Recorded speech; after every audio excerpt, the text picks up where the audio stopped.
Hey guys, welcome to She Knows Arsenal. My name is Jessica. I'm your host. You can follow me on Twitter at She Knows Arsenal and at Jacino Tweets. Welcome to another daily download. I know this one is a little bit earlier than the time that I usually do it. Usually it's like 5 hours later, but I have work today, which might sound odd because it's a holiday, but I still have work with LAFC and Angel City today. So I won't be able to do daily download later. And then I also just figured I'll get it out earlier because I know a lot of you guys that are watching in the UK are on holiday as well. So maybe people just watch it on playback or whatever. This was just the right time for me to do it. And after this, I'll go to the gym and then go on with my day. I have to be honest, there's not like a lot of news today, but that makes sense because it's like a holiday. Um, but there's a couple of things that I do want to touch on. And so this show will probably be a little bit shorter, but I'll still make sure to give you guys my opinion on the little bit of news that I have, and also get your guys' comments up on the screen and your questions as well. Make sure you guys like the video, subscribe to the channel. Oh, there's actually people here. Oh, that's interesting. I didn't think anybody would be here, honestly. Um, let's see. Matt G says, let's go, Jess. Hey, Matt, how are you? Carrington Blunt says, big up, Jess. Peter says, great time to go live. Yeah, I don't know. I don't know if it, like, I just go live when I, like, the times that I think are all right. I mean, I just want to make sure that I get my stuff out there. Let's see. Ray says, have we got rid of Xhaka yet? Why not? No, as far as I know, he's still here, and the window hasn't opened yet. The window hasn't opened yet. We still have like 10 days before the window actually opens. So we'll wait for that. So what I want to start off with is we'll talk about Gnabry first. So that's pretty much like the one thing that I know universally most Arsenal fans really want to see happen is Serge Gnabry come back. And there's been some loose links. From my, like, in my view, there's nothing particularly substantial or reliable out there in regards to Arsenal's interest in Gnabry. It's more of an opportunity based on the fact that he's not signing a new contract or an extension with Bayern Munich. So a report came out from Kicker maybe yesterday that said that Gnabry has not accepted Bayern's offer of 19 million per year. That's 19 million euros per year. The club wants an answer for him, either yes or no. In case of no, Gnabry should be sold. And that's a huge figure. When you break down the 19 million per year, that breaks down to, somewhere around 300 K per week, something like that. And so that's a lot of money. Like, that really, really is. And so I don't know if that's just what he wants from Bayern, but I would assume that, like, Bayern Munich is one of the best teams, out there. So if he wants that from Bayern Munich, then what would he potentially want from Arsenal, considering that we don't have Champions League and we're in Europa League, whatever? And probably from where he is right now, even though it would be like coming home professionally, it would be looked at as a step down in terms of the competitions that we're in and the status of the club in comparison to Bayern Munich or even like Real Madrid, who's been said to be interested. So that's a lot of money. And at first I was like, okay, well, if it's like 200 grand per week, then of course we should try to get him here. But like, if it's closer to 300, it's not that I don't think that Arsenal can afford it or that I wouldn't want to see Arsenal try. I think my thing is, like, should we? Like, is that putting us in the same situation that we were in with Aubameyang or Ozil? What if it doesn't work out with him in the Premier League? We haven't seen Gnabry in the Premier League in a very long time. So what if it doesn't work out? Are we putting ourselves in a bad situation? But I know Arsenal fans are really wanting this to happen. And what I will say is that, like, as much as we want this to happen, unless there's something concrete from the club saying that, like, we're interested, I would just, like, temper my expectations of this right now. I can see, like, there's almost like this one person said that we should get him back, and then all of a sudden it means, like, we're interested and it's happening and we're in talks. I haven't seen anything concrete, so I just would relax just a little bit. You know what I mean? Because that's a lot of money, and I don't know if Arsenal are willing to step into something of that magnitude after having to just get rid of Aubameyang just like a couple months earlier. Um, if that makes sense. Lord Gunnar says Gnabry coming back like LeBron to the Cavs. Um, let's see. Maggie says, my prediction is Gnabry's agent is using Arsenal to get him a better deal. He'll sign a new contract with Bayern. I wouldn't be surprised if he did. Ray says we can terminate his contract at any time, and by buying it out, it's a transfer window, not a contract termination window. So it's one of those where it's kind of like, is it worth it? You know, do we think that we're going to get the type of return from somebody like Gnabry, you know, for 300 grand per week? Is it just, you know, nostalgia and, you know, is it just nostalgia talking right now?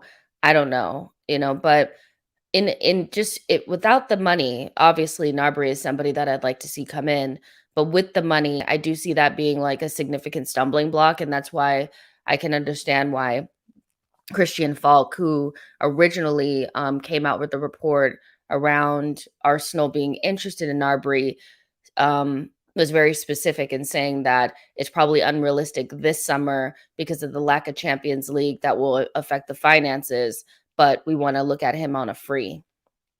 You know, that was the rumor, and then people started saying, "Well, we couldn't pay for him," and then the rumor kind of continued on, but the original report came from Christian Falk said it would be on a free next summer, and so I think we should just hold our horses just a little bit because 300 grand per week is not something that I can see Arsenal doing at this moment.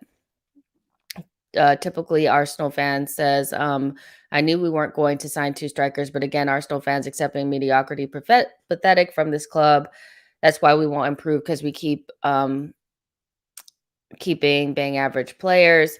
Um, Mackie says, what kind of deal would he get? He's already has a 300K offer to him. I don't think he's using us for a better deal. I don't know if he's necessarily using us for because I think Matt G said, you know, he thinks that he's trying to get, you know, another deal. I don't know if he's trying to use us for a better deal. I think that there's a genuine chance that he will go because it looks like Sadio Mane is coming in. I think it's just a matter of does like a Real Madrid come in and give him Champions League and the money, or does he just stay at Bayern Munich? You know, because Bayern Munich can't force him to go. You know, that's the thing. But you know, does he? I would say like the only reason why Gnabry may opt to leave is if they didn't give him the money and he could go for free. I think he'd leave if he felt like his spot on the German national team might be under threat because Bayern Munich, if you stay and you're going to leave on a free, they'll bring in Sadio Mane anyway, and then you won't get to play. But I think his spot is solidified enough in the German national team for him to maybe feel like, okay, well, if I don't go and I just leave on a free next summer, I'll be fine and I'll get to play in the World Cup and they'll probably still use me a little bit. I think Gnabry is in a pretty like good position. Do I think he's going to come to Arsenal? I just don't know if Arsenal would pay that. Like, I just don't know if Arsenal would pay that. I have to be honest. And I don't think he's going to give us a discount because he's once a Gooner, always a Gooner. You know what I mean? Ray said he's not worth 300K for us, not for one player, for the roles he can play for us. We need a CM. Matt G says, I think it's his agent trying to get the best deal for him by putting it out that Arsenal are in from him. Other clubs will come in for him. It's interesting right now, and this is early on in the window, right? Because the window's not even open, but there doesn't seem to be like a lot of interest in Gnabry so far. I would think like maybe Chelsea would be interested in him.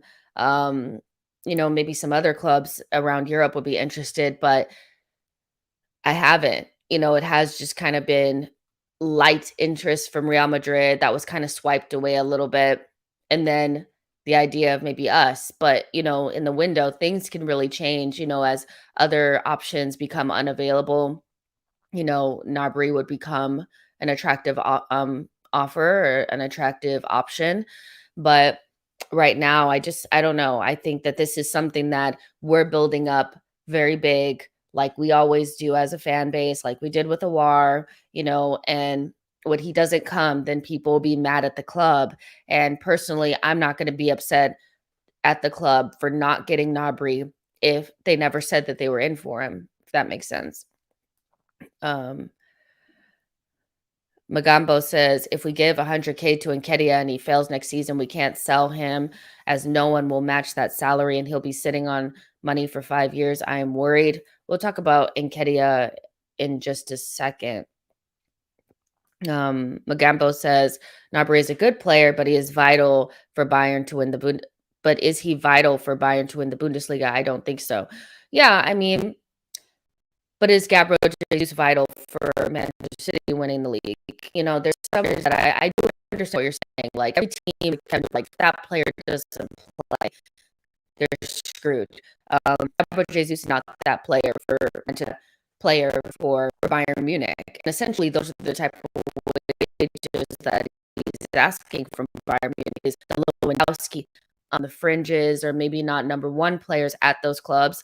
They're very attractive to us in the position that we're in. Let's see. You guys, is the audio bad? Is it gone? Hold on, you guys.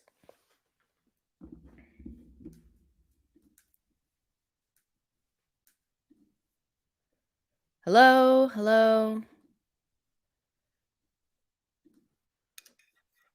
Hello? Can you guys hear me? Is it good now? We're good? We're good? All right. So, yeah, I don't want it to be where you guys can't hear it. Okay, good. All right, cool. So, yeah, I think Gnabry is a good player, but I just don't know if we'll ever pay that amount for him. And I think there was something with that original report saying that like we wouldn't be looking at him for this summer. It would be next summer. So there you go. And I see that, some people are like, okay, well, if we give Nketiah that type of 100 grand per week, then why can't we give Gnabry a certain amount?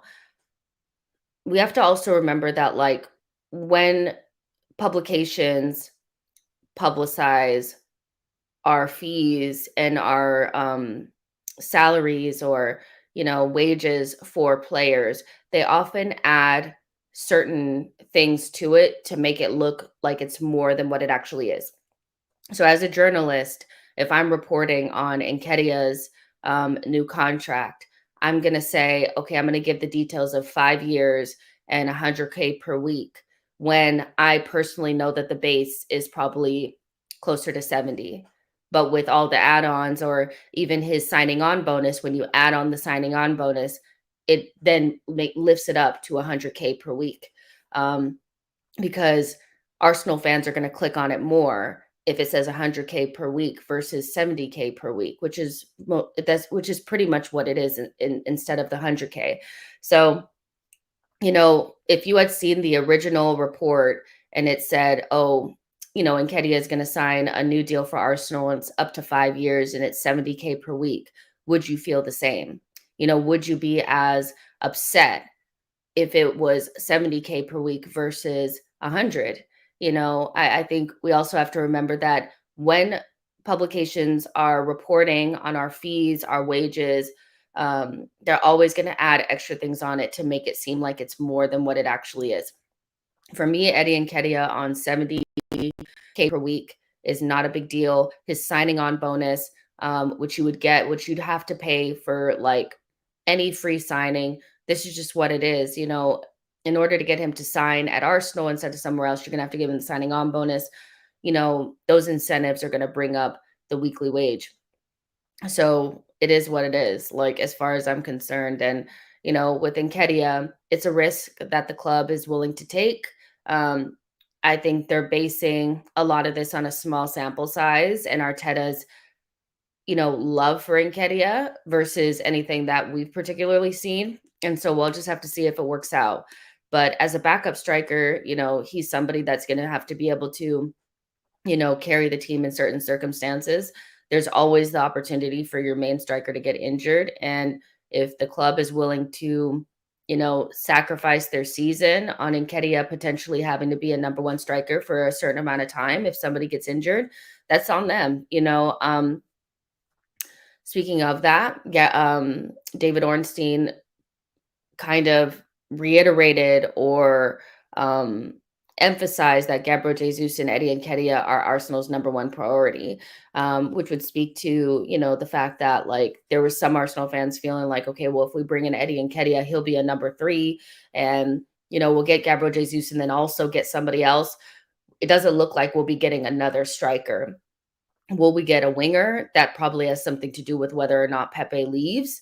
But in terms of, like, the striker scenario, it does look very clear that it's going to be Nketiah as the number two and Gabriel Jesus above him. I know some Arsenal fans are going to be disappointed by that because, we don't have like a big physical target man type striker, so the likes of, like, I don't see a likes of Osimhen or, Tabby Abraham, if that's who you wanted, or Scamacca. These guys are not going to come in now. Like Gabriel Jesus, when they said he was the number one target, they meant the number one striker target, and that is it. We're going to re-sign Nketiah. But I always thought that the idea of re-signing Nketiah was so that we can shift the funds over to another position, whether that was central midfield or winger. If Arsenal go into next season with a starting front three of Martinelli, Gabriel Jesus, and Saka, that's not good enough. They have got to go out there and get an experienced winger. I don't know if it's going to be Gnabry or not, but they need to go out and get something. Like, that's not the type of window that says, I think, to me, that we're pushing for Champions League. It's a very Europa League window. And I know that our young players are very good and they will eventually become better. But knowing that we're a Gabriel Jesus injury away from having a starting front three of Martinelli and Nketiah and Saka doesn't fill me with any sort of happiness, really. Kurumi says, what did Eddie do to deserve that? Well, the contract has been there for ever. Remember, Arteta's always wanted to re-sign Nketiah. So for him, it's not off of the back of this small sample size. To me, it feels like it's off of the back of this small sample size. But he may have gotten the contract that he really wanted with the incentives that he really wanted off of this small sample size or this end of season run that he had. So, I mean, I don't know, you guys. Like, I haven't seen anything from Nketiah that makes me think that he's going to be like a top striker or anything like that. But, what team has like an amazing backup striker? Like, not many do. So people were thinking of, like, as a backup striker, Dominic Calvert-Lewin, backup striker Shea Adams. Is Eddie Nketiah in and around those types of guys? I think so. Like, I think he's right in that, in that category. I just think, ultimately we just need to wait and see what Eddie Nketiah becomes. But, like, I'm more concerned about, yeah, can we bring in something else on top of that, so that it doesn't feel like if Gabriel Jesus gets injured, we're relying upon Eddie Nketiah. That's just not good enough. Let's see. Matt G says, I feel a lot better if we also sign a wide forward who can play on the left or the right. I think that's pretty much, how a lot of people are feeling, Matt, is that what else are we going to get? And Elliot on Arsenal Vision talked about this on one of their last pods, that it's about sequence as well. Last summer, the sequence of what we did kind of threw people off. The overall window felt good because of you saw everything lined up. But when you sign, the first thing that you sign is like a goalkeeper or something like that. It's annoying, or it makes you feel a little bit more anxious. So if Arsenal had signed Gabriel Jesus and Tielemans and another winger before they gave Eddie a new contract, then I don't think we'd be as like alarmed. But because it's the first thing that we're doing and it feels like the priority, it feels like the window doesn't have a high ceiling. So I get, sometimes it's just sequence. And we have to see whether or not we get that wide forward. Kurumi says Eddie us wouldn't frighten a blind center back. Saida says DCL is a lot better than Nketiah as a backup striker. Well, I guess let me ask you this: would it be worth it? So Eddie Nketiah's entire package is worth about 30 million. Over that span of time, the 5 years. Would you rather spend 45 million on Dominic Calvert-Lewin plus his wages and potentially not get a winger? I think that's the trade-off that we're talking about here. And I think we could probably get a winger now, regardless if we actually sell Pepe or not. If we were to have to buy Dominic Calvert-Lewin and Gabriel Jesus, then even if we did not sell Pepe, I don't see where we get the money to, get that position sorted as well. So I think the club kind of looked at it, and I think Dominic Calvert-Lewin has different skill set than Eddie because he's bigger and he can kind of like hold up the ball and stuff. But I think ultimately, do I think that like Dominic Calvert-Lewin is a way better player than Eddie Nketiah? I think he's just a little bit older, if I'm honest. I don't think he's way better. Let's see.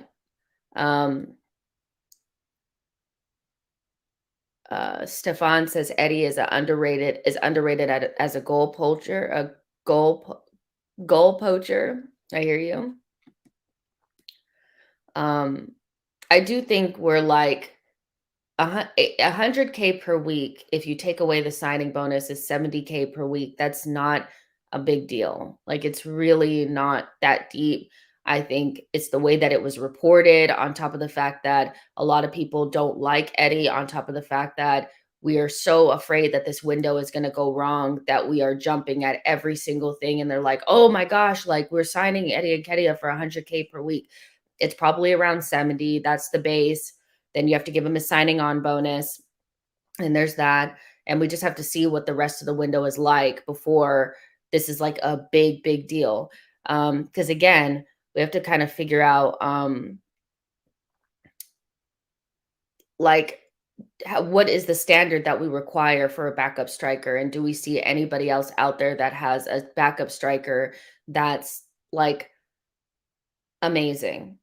You know what I mean? That's just as good as the starter. I think only like the elite clubs really have that. Anike says, just let Eddie cook. He's the top under 23 England scorer who just got his first run of games and did fairly well. I don't think it's ridiculous, and people low-key project failure onto his career. Yeah, I do think it's a little bit of like, let's just wait and see what he becomes. There is a lot of like, I think you can have your opinion whether or not you think he'll be good or not, but ultimately nobody knows for sure. So let's not talk in absolutes. The idea that Eddie is shit at 22 years old, like nobody is like who they're going to be their finished article at 22. He could stagnate, or he could get way better, or just get a little bit better. But he's going to be the backup striker. And so my only fear would be if like Gabriel Jesus was out for a significant amount of time, could Eddie Nketiah hold us up? And that also is why I think having an experienced left winger there as well, to make sure that if Gabriel Jesus can't play, we still have somebody really good up there. But I do think people project upon Eddie a lot. I'm not sure what he'll become. I don't think he's like amazing right now, but he'll be a backup striker. And not a lot of teams have like a top backup striker. That's not how things work. Yo-Yo says it's only May. Window hasn't officially opened. Plenty of time left for Gooners to be disappointed. Let's see. Omen Nanya says Eddie is okay as a backup as long as we sign a prolific striker to start. And I mean, maybe that's where people are getting caught up. If it was Eddie and Osimhen, would you feel better than Eddie and Gabriel Jesus? I think that's another part of the conversation is that if people are okay with Eddie as long as you get a big name striker, and Gabriel Jesus isn't really doing that for them. But the market, the striker market is not really representing, it doesn't have a lot of quality or a lot of value in it.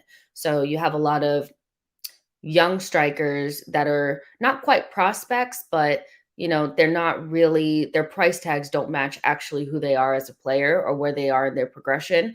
And so I think what Arsenal want to do is get a certain thing, a proven striker in the Premier League to make sure that when they spend the 50 million on him, it's going to work out versus, if you spend 100 million or 80 something million on Osimhen, what is that going to look like? Is he going to actually do that in the Premier League? Or if you spend 100 million on Darwin Nunez, he's playing in a significantly worse league. How is that going to translate to the Premier League? So, I think Arsenal are going for sure things to make sure that they don't mess up in the market. Maybe the ceiling of Gabriel Jesus isn't as high as somebody like Osimhen, if that's what you think, but like we don't know what Osimhen will be. And I think that's a part of the issue is that Arsenal fans want a big name striker to come in, and Gabriel Jesus isn't really ticking that box for them. So Eddie could be a backup, but it needs to be a backup to like somebody with a big name. Or sometimes not even the big name, it's just a different profile. Because I think some people want like a big, like physical striker as well. Karumi says Jesus fits our bill, offers so much as a player. He is a winner. Benjamin says, I get that Jesus and Nketiah aren't super exciting. I wanted a big physical number 9 like everyone else, but without Champions League prestige and money, it's going to be hard to get at Osimhen, etc. I kind of do agree with that. I mean, you look at like, yeah, it's going to be more difficult to bring in just like an 85 million pound or euro striker and then also address other things, because I think that's also something that just goes it doesn't get coupled into the conversation at all, that we still need to bring in like 5 players this window. And so if you have that, you can't really spend big. And so we're still kind of in the beginning phases of building this team. So you're not going to be able to do that, even though I'd love to be able to do that. I honestly would. Let's see. Matt G says, fundamentally, I think fans are frustrated because they want to know the signings are coming in. If we had already agreed Jesus and Gakpo, fans would be fine with the Eddie's new deal. Exactly. And it's all about sequence. We get like this. We always do the small signings or the renewals of players first and then do the big signings last. I don't love it, but that's just how we do things. And so we just have to wait and see. We just have to wait and see. The Eddie says, I agree with the approach for proven talent, but we need a star, a new Abba or Alexis and Ozil, the kind of signing that surprises us. It would break the bank, quite frankly, because it's needed. Why do we need this star? Arsenal are known for being the type of club that like, you know, we don't like buy stars, we make them. So the Arsenal ethos over, a period of time has kind of always been something like this. You bring players from other leagues where they're not really fitting in and find them a home at the Arsenal. You bring up players through your academy. You find young gems and then they become Cesc Fabregas. So I thought Arsenal became less of Arsenal when we tried to buy stars and it didn't work out, because we didn't have the right recruitment. So I think it's somewhat of like a combination of buying top talent, but also using our academy and being smart in the market. I think that's more Arsenal than buying big name stars, because it hasn't worked out for us just yet. It really hasn't. I would say out of all the big signings that we've made, um, big signings, Aubameyang's the only one that's been successful in any way. Maybe Ozo a little bit, but like towards the end, it was just so bad, you know. So I don't know. I think the Arsenal ethos is somewhat what we're doing right now. You know, Alexis was kind of a why am I pulling it this side? Um, Alexis was an outcast at Barcelona, you know, so somewhat of a fringe player and came to us and became a star. That could kind of be like Gabriel Jesus. You know what I mean? So I do think that like the big name star thing is important, you know, for a lot of big clubs, but I just don't see how Arsenal do that at this point. And we still need to build more of a foundation before we get there. Like this window is probably not going to be the big star window, but maybe the next one is. Let's see. Um, Kabui says, I'd go for a big cut price 9, like Roman Yarmachuk from Benfica, almost 1, 2 goals, half goal, and an assist to game ratio. Big, strong lad who can finish with his head since Arteta's game plan is to cross the ball. I don't know if Arteta's game plan is to cross the ball. I think when we lose, when we have no more ideas or we're stumped because we don't have another look, we kind of revert back to just kicking balls into the box, but I hear what you're saying. Lynn Simpson says, I love this club, but excuses are being made already. Why why do we go after all these players and they know we're not going to get them? Other clubs know this and it's why we get laughed at. Well, hold on. What players are we going after that we're not going to get? Who are we going after that we're not going to get? Again, you guys, the Gnabry rumor is being made up by Arsenal fans. Christian Falk, all he said was that Gnabry may leave Bayern Munich and Arsenal were interested in getting him on a free next season.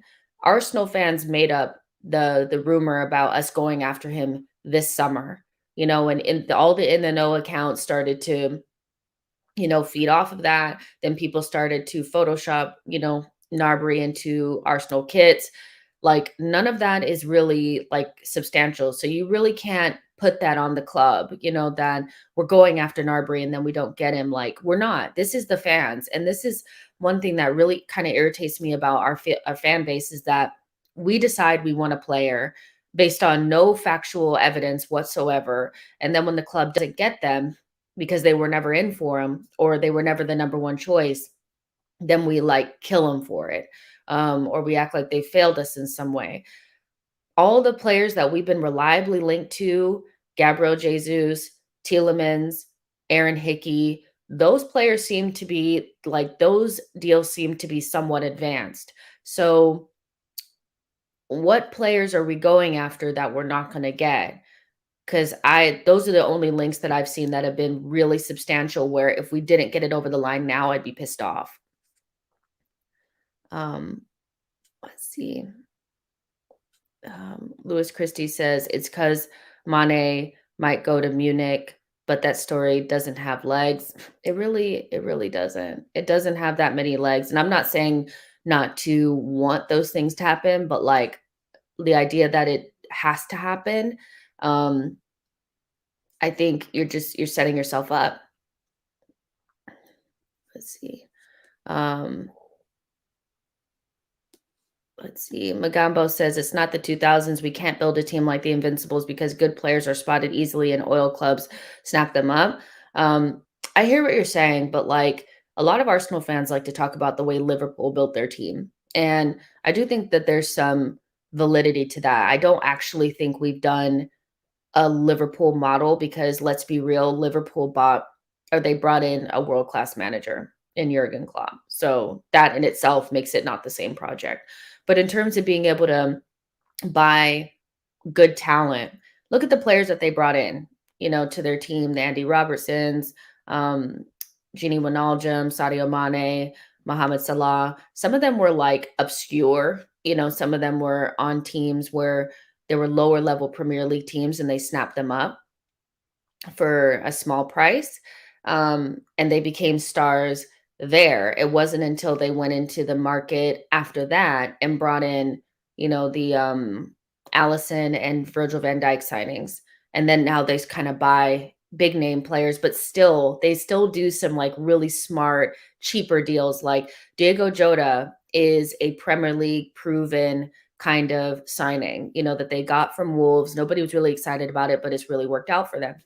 So I think you can still build a good team that's not really based around buying stars. Um, it's about recruitment. It really, really is. And one of our biggest Achilles heels over the last 5 to 7 years has been our recruitment has not been good. So I just think like even Manchester City don't necessarily buy stars like beyond Holland. You can, if you want to call Jack Grealish a star, you can. Like beyond those two players before that, in the Pep era, when have they really went out and bought like a Neymar, or bought, somebody with a huge name? They've all been players that just kind of like fit the system between, they've spent between 40 and 50 million on most of those players. Um, and that's kind of we're doing that at a lower level, but it's kind of something similar. So the big star thing, I don't know, you guys. I don't know if I really buy into that. I think we need to bring in top quality players and we need like 6 of them, and that doesn't necessarily mean that they're big names. Let's see. I Naliaser says, I hope everybody is doing well. I hope everybody's doing well too. I do. I hope you guys are enjoying your holiday and stuff. Saida says, good scouting is one thing, but the manager has to get the best out of the team. I don't think he is. Now, the Arteta conversation is completely separate, and I completely I understand that, Saida. Like, if Arteta can't get the most out of the team, then it's a non-starter. But in terms of like this window and recruitment and stuff like that, I think that's separate to Arteta. And Arteta is going to get his players, and then we'll be able to judge him more this coming season. So I do agree with that. But I think the recruitment is kind of what we're talking about here. Jermaine says 100% it's recruitment. Kukurea, Basuma are examples. Sign them and it would transform the team.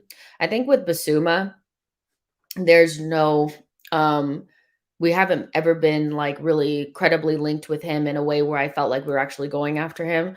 And I just wonder if that's because it doesn't feel like Arteta really wants to bring in a destroyer type midfielder. He wants more of a ball playing CDM. So I guess an example of that would be he'd rather have a Rodri than a Fabinho. I don't really think he is, I think he wants to control possession. And we kind of talked about this the other day, controlling possession, and he wants to up the technical quality in the team. You can kind of do that with physics. You can also add physicality, but there's not a lot of players that have both the physical qualities and the technical qualities.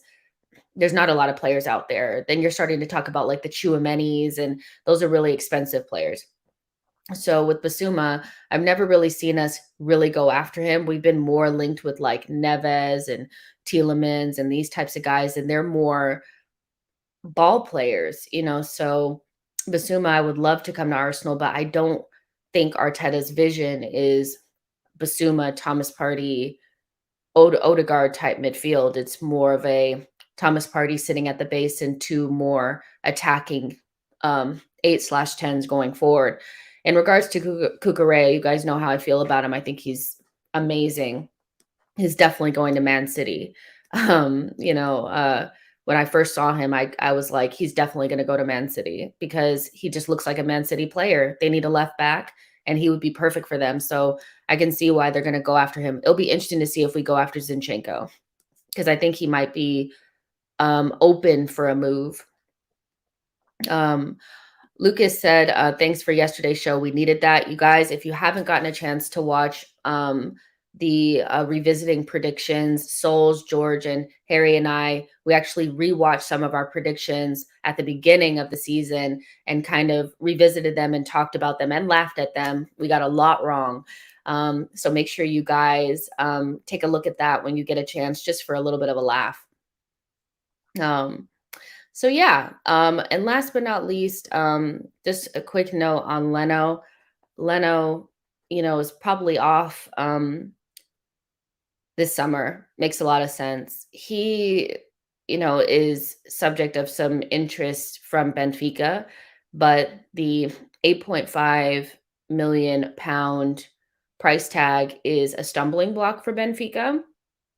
And like, this just irritates me, like, more than anything, is that nobody ever wants to buy our players. Like, they always are interested, but they always want them for free. We've seen this with Torreira and Bellerin, and I wouldn't be surprised if this was similar to bernd Leno. Bernd Leno's like old goalkeeper coach or something like this as at Benfica. So that's, I think, what's kind of driving the move. Kind of similar maybe to Inaki wanting to bring in Runnerson, but who's still on our books. But I think with Leno, I feel like this might get done, but we'll end up basically giving him away for free. And what I'm really looking at this summer is Edu's ability to sell our players for some sort of fee. If we end up selling Leno for like 5 million and Benfica end up selling Darwin Nunez for 100 million to Manchester United, that's crap. And at some point we have to, it's not just keep them or rip up their contracts. There has to be a way for him to negotiate fees a little bit better. Bernd Leno's not a crap goalkeeper. He's been a part of the German national team setup for a long time. You should be able to get 10 million for him. You really, really should. Like, it shouldn't be that difficult. I'm not going to say it shouldn't be that difficult, but I would expect you to get something for bernd Leno. Lynn says, that is exactly what I mean, Jess. These clubs laugh at us because we are soft touch. I think just our negotiating has never been that good. And I feel like where your club is at, like, over the past like 5 years, we've been a banter club, and like the likes of Mustafi and Socrates and Kolasinac, like these guys have really, I think, marred the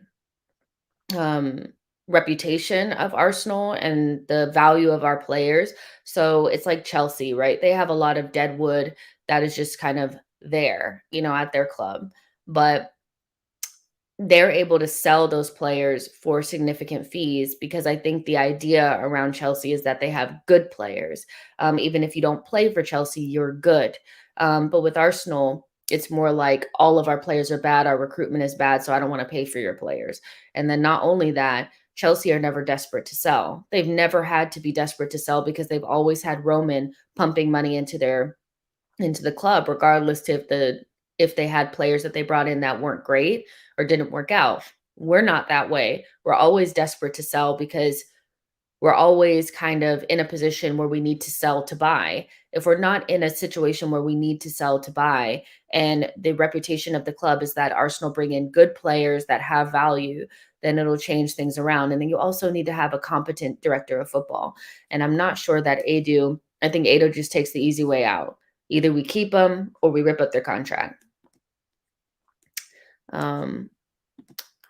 Mangesh says, obviously our negotiations are trash because we have Edu in charge. Magambo says we overpaid them and can't sell them. The wages are also an issue. When you have average players on huge wages, that it makes it impossible for you to sell them. Mangesh says, I think Arsenal made statement by giving contracts to Elneny and Nketiah and Arteta that they are done as a top club. Fair enough. I feel like Elneny 1-year contract and Nketiah backup striker. It depends on what else we do in the market. I think if that's all we did, then yeah, for sure. But it's all about what the end of the transfer window looks like. And so I'm not going to make any big statements about what our intentions are until I see the whole window. Benjamin says, longstanding problem at Arsenal, waiting to sell until it's obvious we have to sell. Yeah, being desperate to sell is always an issue. And, when we didn't have to sell Willick, we got some money for him. We sold him before people felt like we had to, because just think if you had waited till now to have to sell Willick. So I think Adu just needs to be better, and I don't necessarily feel like our director of football needs to be a past player. Like, I just feel like we need best in class. I feel like that's what Arsenal really deserve, and we're not really getting that. Tony says, we haven't showcased our players, squad players well either. Leno has 4 games last year, and we played Rams hurt instead of a good second keeper. We need to do better. Yeah, I mean, and not having Europa League, that hurt us massively. We weren't able to really, like you said, showcase the squad players. So it's going to be another difficult summer, I think, of selling, because when you look at, Torreira's been on loan at Fiorentina and been damn near their best player, and they still don't want to buy him. Bellerin, Bet has basically said, come down off your wages or we're not going to buy you, even though they want to buy Danny Ceballos and Awar. Guendouzi's already kind of gone, but we have to sell Bernd Leno to, like, there's a lot of players. Pablo Marie probably is somewhere in the sell column as well. Let's see if we can get Udinese to buy him, because he is like their starting center back. So yeah, there's quite a bit of outgoings that need to happen as well. And so, yeah, and the Pepe one, that's going to be a really interesting one, because he should get something for Pepe. Mikey says, Jess, our fan base has recently been instrumental in running down the value of our players too in the market. Do you guys believe in that? That, like, because of the way that Arsenal fans talk about our players, it kills their value. I want to know if you guys agree with that. I kind of do think that that's true. Like, when you talk so poorly about all of our players, then the idea around them is that they're not very good. So yeah. Ray says, just give us your top 3 mistakes in recruitment, including contract renewals. For me, number 1, Pepe signing. Number 2, Ozo contract. Number 3, keeping Xhaka for 6 years. What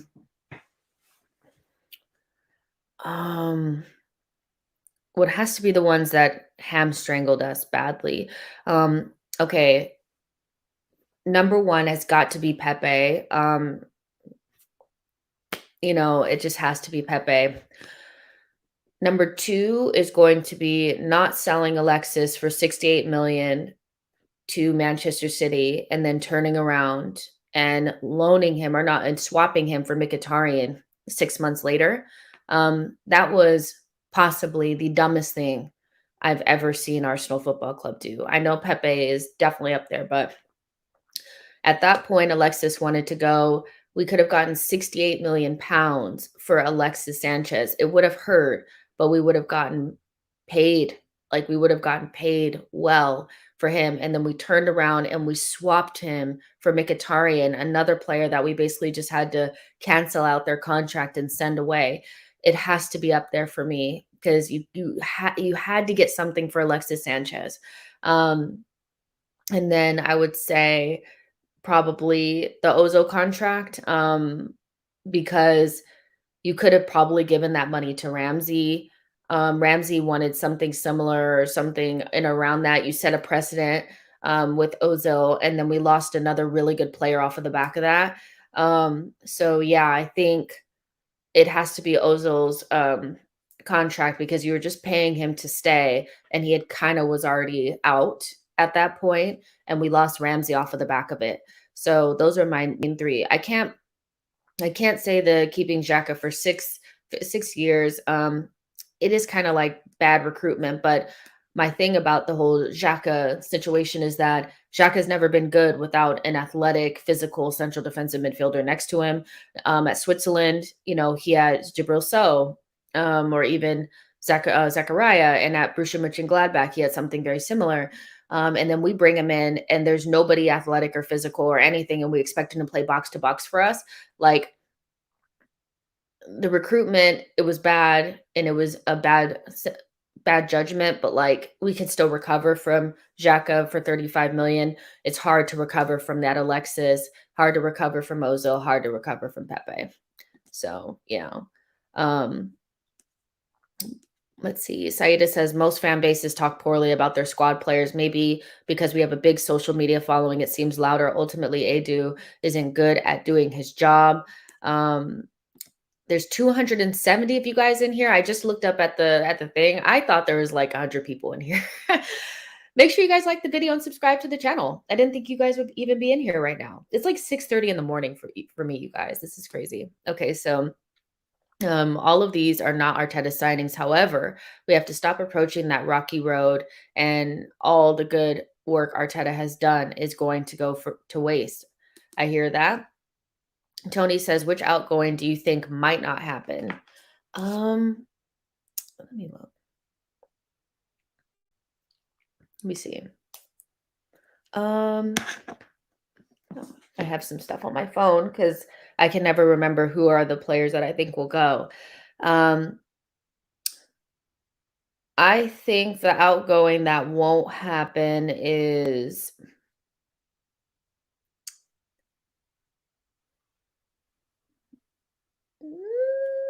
because we have Torreira, Guendouzi is already gone, Bellerin, Pablo Marie, Maitland-Niles, Bernd Leno. I think Pepe, he'll struggle. I don't think he'll get a fee for Pepe. I think he'll do some sort of loan with a dry loan or a loan with an option. I don't think he'll be able to figure it out, to be honest.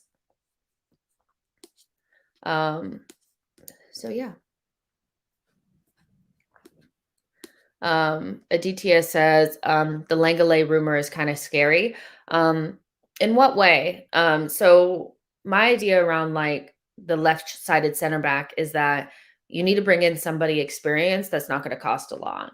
You know what I mean? And so Longley, if you wanted to bring him in, it would probably be on some sort of loan, or they would cancel his contract or something. Maybe not cancel it, but I think it'll be some sort of loan. So let me look at Longley really quick. I looked at his stats the other day. He's still a very good ball playing center back. And if anybody watches Barcelona on like a regular basis, let me know what you guys think about Longley. Let's see. He's played 21 matches, so he's been pretty much in and out of the squad. Is he injury prone? Is that the reason why he's been in and out of the squad? Let's see.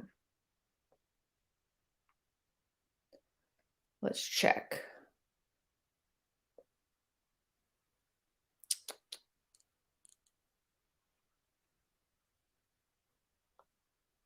Nope. Not really. He had one hamstring issue this season that kept him out for 5 games, but that's pretty much it. So, yeah, for me, like with the whole Longley thing is I do think we need a backup left-sided center back. I don't think we need another kid. I think we need somebody that's been there and done that before. Will we be able to buy top of the market Koulibaly type? No, it'll be somebody that's probably on the outs at their club, or we can get for a loan or a free. And so I would say Longley might be somebody that we look at. Adu's been desperate to get some Barcelona, reject type player onto Arsenal since he's been here, or a Kanji. I would keep an eye out for those. But the idea that Longley is like this player that couldn't improve us, I feel like we overrate our team sometimes. Longley is not he's not top quality, but he's better than what we have in backup. So he's significantly better than Rob Holding, which is kind of what we need. So I know it's like we have very expensive tastes as Arsenal fans. Like we want to only bring in like the best players ever, but we just need somebody that can step in for Gabriel and maybe push him a little bit. Sohan says, is Saliba left-sided or right-sided center back? He's he's right-footed, so at Arsenal he'll be right. He'll be on the right-hand side, but he can play left or right. Lynn says, wouldn't it be better to put Tommy and CB and bring in another left back? I mean, it looks like we will bring in another left back, but Arteta likes a left-footed center back on the left side. And I know Tomiyasu is basically left-footed and right-footed, but I think you need to just bring in a left-sided center back if you're going to get rid of Pablo Marie. Saida says Longley has been poor for years now. Andy says Longley is a big upgrade on Pablo Marie. Lewis says shaky moments sometimes. Yeah. So Aditya says with rumors of Juventus looking at Gabriel, we won't sell Gabriel because there's no way that Juventus would even pay us the money that it would require. They'll try to force Artur into the deal or whatever, but there's no way that we'll sell Gabriel. I think we'll offer him a new contract. So yeah, Keenan says Longley is better than Holding and is a good squad player. If he's brought in for squad depth, then it's a good signing. I really sometimes do think that we believe that the only players that we should bring in are only at the top to be top. But we're in a position right now where it's like, in order to improve the squad, it's either going to be really good young players that see Arsenal as a step up, or maybe guys that are not number one choices at top clubs. That's kind of where we're shopping right now. Longley kind of fits in that, to be honest. And he's not injury prone, which Umtiti is. So yeah, I am kind of annoyed, just like Yo-Yo says, about buying a center back every single window. It'd be nice not to, but if you can get Longley on a loan, that would be ideal, I think. Let's see. Magambo says, we have lost the appeal as a club overall because we haven't won major honors. Liverpool still had Champions League title and challenges in their worst time. Fair enough. So yeah, I mean, we have to just see what happens, but it's going to be a long summer, you guys. I wouldn't get too, bogged down in the, a negative spiral until things actually start to happen. The window's not open and it doesn't open for like another 10 days or so. I do think we're going to bring in Gabriel Jesus and Tielemans and Aaron Hickey. Beyond that, I'm not quite sure. Probably a left-sided center back and a winger. We'll react together. We'll react together. There's 275 of you guys here. Make sure you like the video, subscribe to the channel. I'm going to go ahead and get out of here. I do have to go to work in like a couple of hours and I need to go to the gym. But this has been a really good show. More people than I thought. Enjoy your holiday. Enjoy, if you're off for a couple of days or just a day, just enjoy it. And we'll be back tomorrow for another daily download. And if you haven't gotten an opportunity to watch our revisiting predictions, go and watch it. It's freaking hilarious. I got absolutely everything wrong. I said Pepe would have a good season. That's how funny it was. So go ahead and check that out. And thanks you guys for being here. Bye.